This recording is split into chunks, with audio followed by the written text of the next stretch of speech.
let's look on a real practical level, what this would look like in a bank account. So we've got an interest rate of 4%. We did a bit of research, and that's about the rate that you can get currently as we're recording this, 4% interest.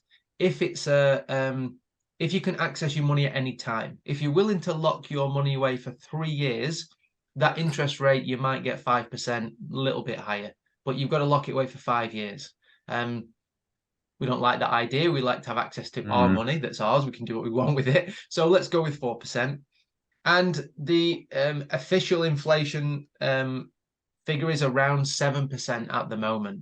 We think it's actually higher than that when we look at our own lives and how much stuff's gone up. But let's be fair. Let's look at kind of official figures. It still doesn't play out very well.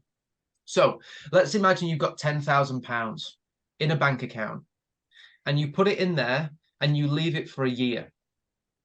At the end of the first year, taking nothing out, putting nothing extra in, you'll have made £400, 4% of the 10,000.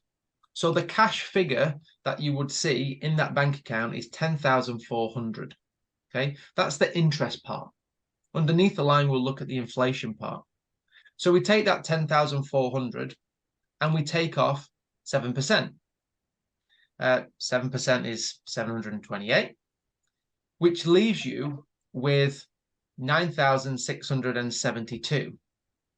Now, that's the value, the purchasing power of that money after inflation.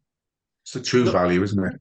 Yeah, the true value. And this is why it's an illusion, because the value, the number that you would see would be 10,400, which, you know, makes you feel good. The number's gone up, but the value's actually gone down. You've actually got a purchasing power less than what you started with.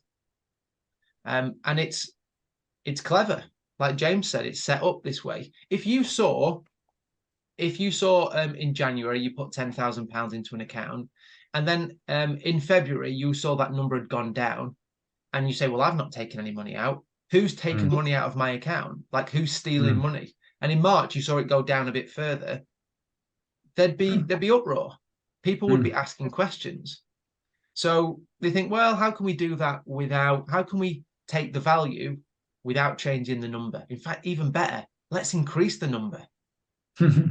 What a great illusion that would be. Like a magician, you know, a bit of sleight of hand. You don't see it happening. It's very clever when you think about it, isn't it? Very, very clever. And that is, if you're putting money in at 4%, is how you lose £328. Easy as that. Calling all US citizens. Check out the link in the description to get your free Goalbusters ebook.